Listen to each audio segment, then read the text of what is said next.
Boa noite. Acho que todos me conhecem aqui, mas para quem não me conhece, como foi dito, meu nome é André.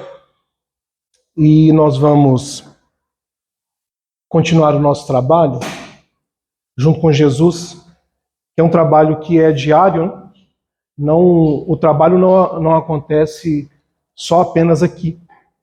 O trabalho acontece diariamente e ele continua dentro do centro espírita, dentro da igreja católica, dentro da igreja evangélica, dentro do templo budista, no nosso lar, no culto no lar. É uma continuação. Senão a gente começa a dividir determinadas condições e a gente vai acostumando a divisão dos momentos aonde nós vamos trabalhar ou não. E o trabalho ele é constante, extremamente constante, e ele não cessa em momento algum. Mesmo porque nós temos uma ânsia para evoluir e para crescer. E essa ânsia, essa vontade de atingir a divindade não nos deixa parar e não nos deixa cessar em momento algum. Mesmo que pareça que nós estamos extremamente parados, extremamente enraizados em determinado ponto e não conseguimos crescer, isso não está acontecendo. O crescimento, ele é sempre e ininterrupto, ok? Nós vamos dar continuidade ao Evangelho segundo o Espiritismo, que é o livro que é estudado, né, da codificação organizada por Kardec, que é estudado aqui nas terças-feiras. Hoje a gente vai tratar do assunto do capítulo 27, Pedi e Obtereis, do item 18 ao 21. Da última vez que eu estive aqui, a gente falou do item 1 ao 4, do mesmo capítulo, que é o 27, e hoje já avançado, depois de um tempo a gente volta, e já estamos no item 18 ao 21 do capítulo Pedi e Obtereis, tá? Eu gostaria de falar mais uma vez, eu sempre vou fazer isso e sempre faço, eu gostaria de falar mais uma vez da ideia do capítulo Pedi e Obtereis. Só para a gente voltar um pouco a essa ideia principal, que é o capítulo do Evangelho. Pedi e obtereis, essa ideia que o capítulo 27 traz para nós, é uma ideia real. Existem situações da nossa vida que nós precisamos pedir. Pedir. O que está no nosso coração, como está em Mateus 6:21, aonde está o teu tesouro, aí está o seu coração. O que está no nosso coração, o nosso tesouro, é que será o filtro do que nós vamos pedir. Por que pedir?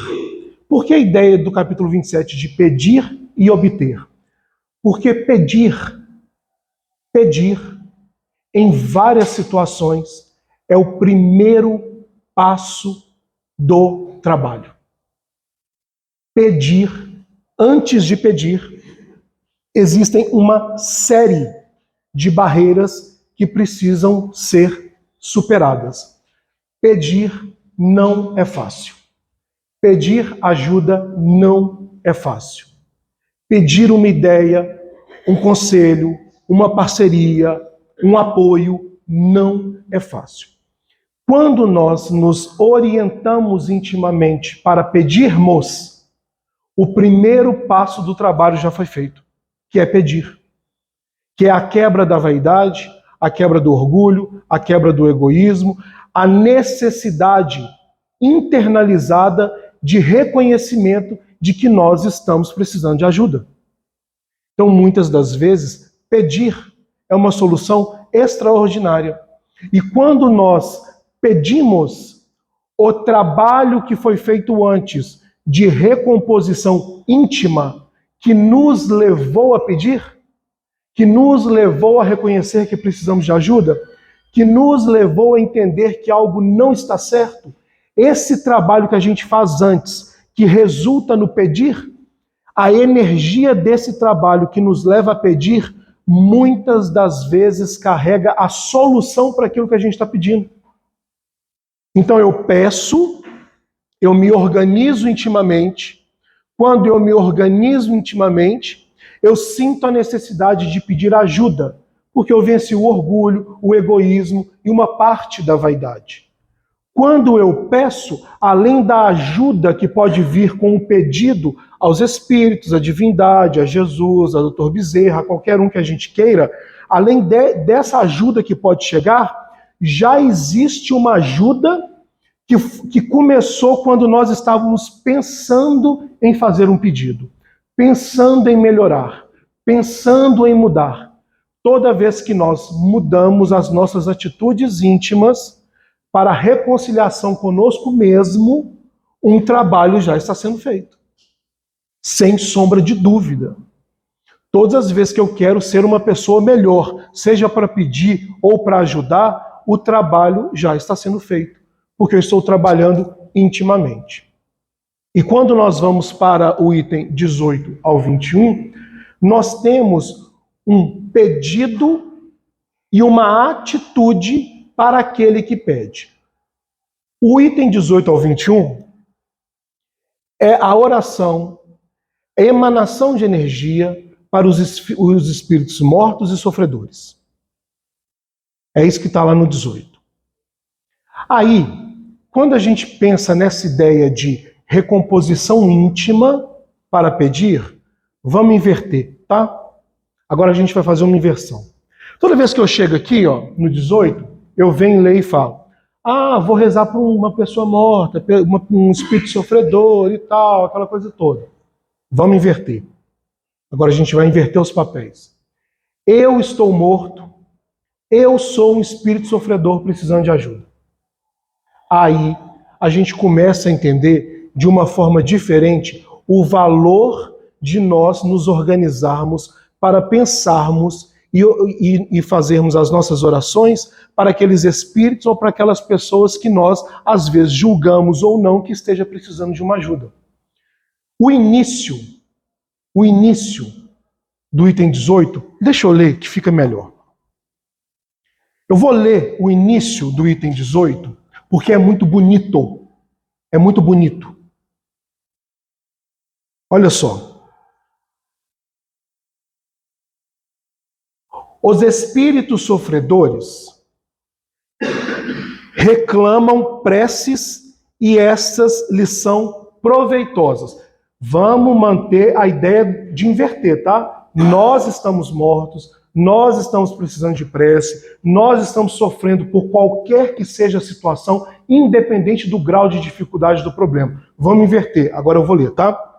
Os espíritos sofredores reclamam preces, e estas lhes são proveitosas, porque isso aqui é muito bonito, tá? Porque verificando que há quem neles pense. Alguns de nós já teve, em algum momento da vida, a ideia de estarmos completamente sozinhos. E essa dor é gigantesca. É gigantesca. A dor do abandono, a dor da indiferença, a dor mesmo que seja aumentada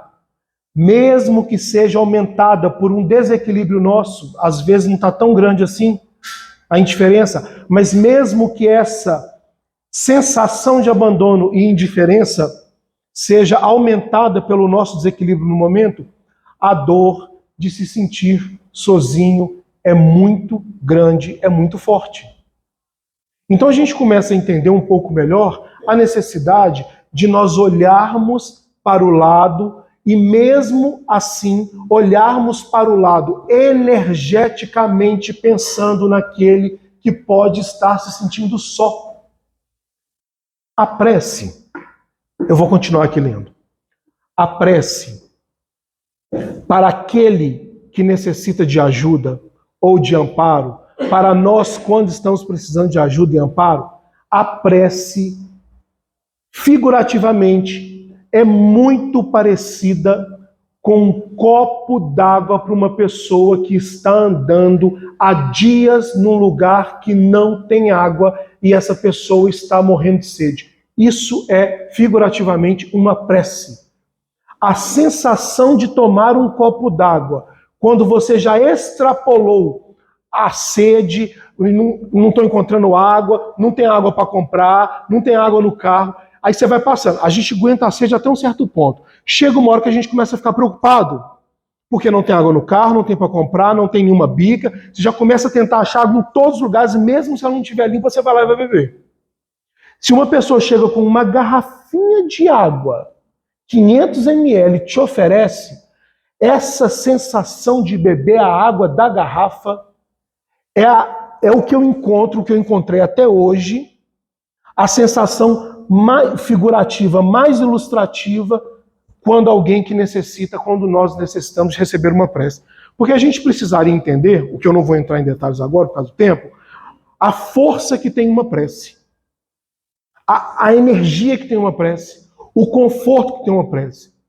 A gente precisaria entrar a fundo no mecanismo da mediunidade, na evolução em dois mundos, no livro Os Mensageiros e Missionários da Luz. Mas a prece tem uma força gigantesca, tão gigantesca, que o fato de uma prece, a atitude de uma prece, fez André Luiz escrever um livro inteiro. Inteirinho, só sobre a prece, que é Entre o Céu e a Terra. Entre o Céu e a Terra, no capítulo 2, cenário terrestre, Evelina faz uma prece. Evelina faz uma prece para Odila, que era a sua mãe que estava desencarnada. A partir desse momento, André Luiz escreve o livro todinho, até o final, baseado em uma prece. E a prece é o movimento que alimenta o livro inteirinho. Evelina, uma jovem de 15 anos de idade. A prece alimenta a história do livro inteirinho, até culminar lá em Clara, no capítulo 22, aonde o procedimento é feito para ajudar a pessoa do início da prece no capítulo 2. Tamanha é a importância da prece. Então, essa ideia é para nós ficarmos com ela no instinto e na lei de sobrevivência gravada, para a gente entender a importância de uma prece, que é esse copo d'água. Quem mexe com os nossos sentidos. A gente consegue entender de uma forma muito mais palpável a energia e o tamanho de uma prece. E da mesma forma que um copo d'água pode salvar e salva, a prece também pode salvar e salva. Imagina, você está numa situação completamente tensa, enraizada em processos tensos, e de repente surge como uma brisa, como um frescor, uma prece que te alimenta a alma, que é a maior ferramenta que nós temos para regularizar a nossa vida. Quando nós pegamos a questão 649 do Livro dos Espíritos, da terceira parte, que são as leis morais, no capítulo 2 é lei de adoração. Esse capítulo 2, lei de adoração da terceira parte, começa na questão 649. À medida que nós vamos lendo as primeiras questões, já fica claro para nós que prece, no processo da lei de adoração, de adorar, de religar as nossas energias com a divindade, que é o processo natural do universo, está nas nossas atitudes diárias. Então eu não preciso necessariamente me organizar com um ritual para que eu possa orientar as minhas energias de benevolência para alguém que necessite ou para mim mesmo. Lembrando que toda vez que a gente faz uma prece, fisicamente, o primeiro que é ajudado somos nós, porque a energia somada ao princípio da divindade sai de nós. Sai de nós para o outro. A primeira a receber a água no processo de encanamento, a primeira a receber. Tem uma torneira, e aqui tem a ponta da mangueira. Quem recebe primeiro a água é a torneira, antes de sair para a planta. Antes de fazer o bem para a planta, quem recebe primeiro a água é a torneira. E com a prece no sentido de lei de adoração. Qualquer manifestação no bem que nós consigamos fazer. Qualquer manifestação no bem que eu emito para o planeta, para outra pessoa, para o universo, para um familiar, é uma manifestação de prece. É só a gente pegar a partir da questão 649. Está lá muito bem colocado para nós. Todo esse movimento, ele me alimenta e me dá forças para que eu possa repetir a atitude para outra pessoa necessitada. Então eu faço para um, eu ganho um. Eu faço para outro, eu ganho um. Tem uma ideia que é assim. Tem um comediante que ele fala uma coisa interessante que é assim. Que as pessoas, é aquele eu não acompanho ele não, mas eu vi essa frase uma vez, um personagem dele, aquele Marco Luque. Ele faz um personagem que é um motoboy. É um motoboy que anda pelas cidades de São Paulo. E ele tem uma brincadeira que ele faz que é assim. As pessoas reclamam que os motoboys buzinam muito. Mas elas escutam a nossa buzina uma vez. Eu, que sou motoboy, escuto todas as vezes que eu buzino. A prece é a mesma coisa. Aquele que recebe pode receber várias vezes ou às vezes uma vez só.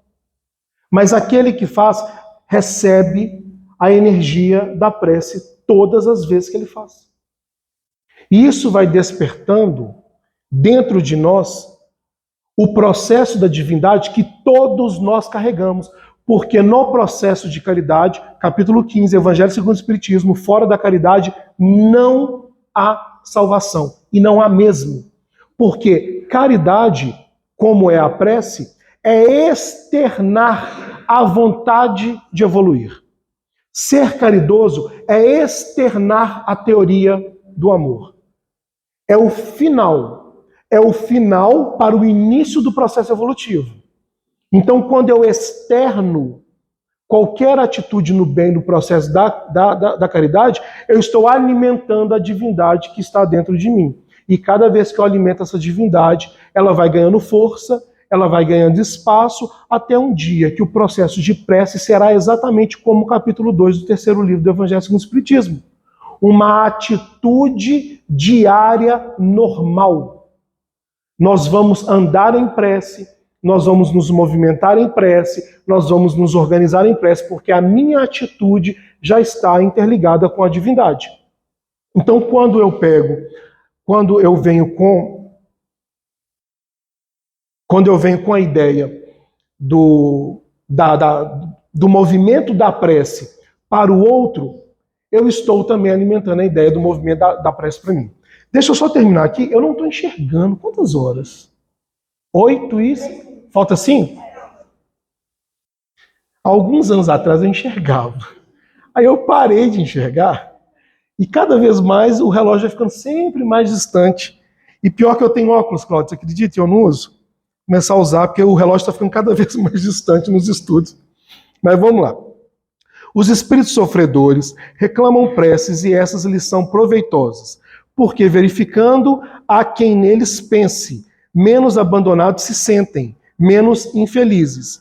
Entretanto, a prece tem sobre eles ação mais direta, reanimando-os, incutindo-lhes o desejo de se elevarem, pelo arrependimento e pela reparação, e possivelmente desviar-lhes do mal o pensamento. É nesse sentido que lhes pode não só aliviar, como abreviar o sofrimento. Capítulo 5. 20:10. Beleza. No Evangelho segundo o Espiritismo, associado a esse item 18 até o 21 aqui, nós temos o capítulo 5, Bem-aventurados os aflitos. No capítulo 5, lá na metade do capítulo, nós temos uma indagação se é possível colocar fim à prova do próximo. E os espíritos respondem que não. Não é possível colocar fim à prova do próximo, mas é possível ajudar a aliviar. Cabe àquele que já tem a necessidade de ajudar o próximo contribuir para o alívio do outro. O livro Instantes da Vida, capítulo 14, tem como título do capítulo, O Guia. O livro é de Humberto de Campos, capítulo 14, Instantes da Vida. O Guia. Durante todo o processo da senhora que era acompanhada pelo seu guia espiritual, a senhora viva acompanhada pelo seu guia espiritual, durante todo o processo, ela ia fazendo completamente o contrário do que o guia orientava. Ele orientava uma coisa, ela fazia outra. Ele orientava uma coisa, ela fazia outra. Ele orientava uma coisa, ela fazia outra. Aí o guia, ele precisava ficar acionando pessoas em volta dela que estavam mais aptas para receber a orientação, para que essas pessoas pudessem chegar até essa senhora e ajudá-la. Tá? No final, depois de um dia super intenso, Humberto de Campos acompanhando o guia que estava orientando a senhora e Humberto de Campos como um aluno. Durante o dia inteiro, que estava completamente tenso, 1h da noite, bem 1h da noite, quase na hora de dormir, o guia começou a trabalhar com ela às 5h30 da manhã, tá? 4h ele já estava pronto. Lá por volta de 5h30 ele começou a orientar no processo de acordar, com passes e tudo, e foi até a noite. Lá no finalzinho, num pequeno momento de relaxamento da senhora, ela senta, vai fazer um tricô, uma costura, o guia afasta um pouco dela e fala assim com Humberto de Campos. Humberto de Campos, a gente pode ter agora um dedo de prosa, aproveitando que ela está tranquila. Eles afastam dela durante alguns minutos, aí ela pega e fura o dedo. Normal de todo mundo que mexe com a agulha, ela fura o dedo com a agulha. E ela começa a fazer um escândalo. Um escândalo. Não porque só furou o dedo, porque ela estava em desequilíbrio. Porque ninguém faz um escândalo porque furou um dedo.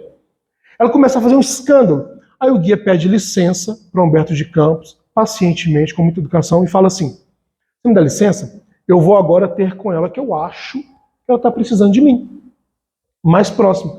Humberto de Campos fica assim: não é possível. Você ajudou ela desde as 4h da manhã. Ela fez tudo o contrário. Ele pensando, tudo o contrário.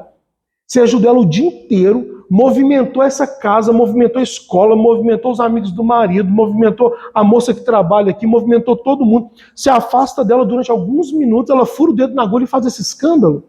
E ele responde para ela assim: Humberto de Campos, eu vou lá ajudá-la, porque um dia ela também será guia de alguém. É isso. Isso é a necessidade de fazermos prece para aqueles que estão em maior desequilíbrio do que a gente, ou no mesmo patamar, ou acima. Não tem problema nenhum a gente rezar para Chico, para Dr. Bezerra, isso só alimenta a potência de ajuda deles. Porque um dia nós estaremos no mesmo lugar daquele que emite a prece ou daquele que precisa de uma prece.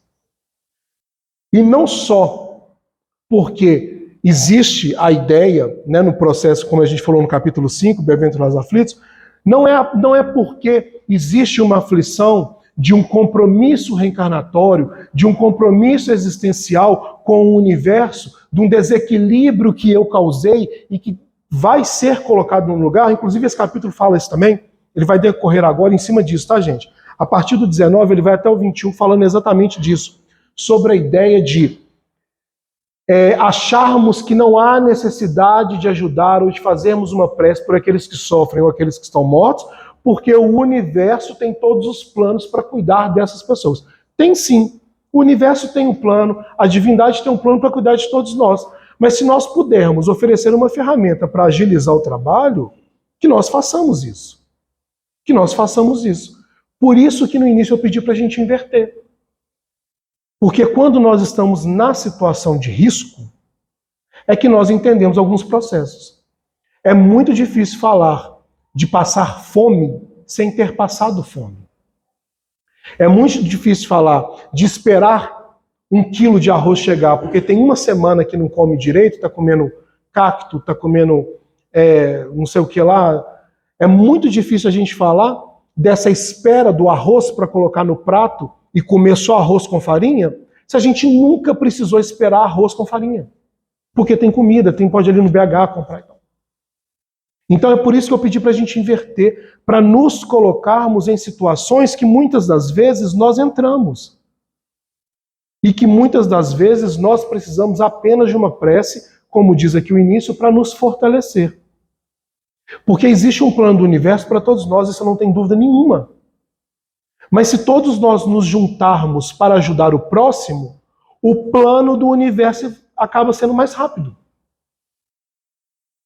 A soma do plano do universo, que é processo de bondade do amor, somado à iniciativa do despertar do amor dentro de nós, essa soma faz tudo ficar mais rápido. A ajuda chega mais rápido, o processo é eliminado com mais rapidez, a dificuldade é entendida com mais empatia, e até a gente chegar num ponto do processo de regeneração, aonde nós vamos evitar que o problema aconteça. Porque estaremos atentos. Lucas 12. Em Lucas 12 tem a parábola do servo vigilante. Lucas 12. Para a gente contextualizar, em Lucas 12 é onde tem colocar o pai contra o filho contra o pai, a nora contra a sogra contra a... Só para a gente contextualizar aqui, tá? Lucas 12, é isso que eu falei da sogra e do filho, está depois da parábola do servo vigilante. A parábola do servo vigilante em Lucas 12, ela traz exatamente essa ideia para nós, aonde a prece está inserida. E fala assim: esteja pronto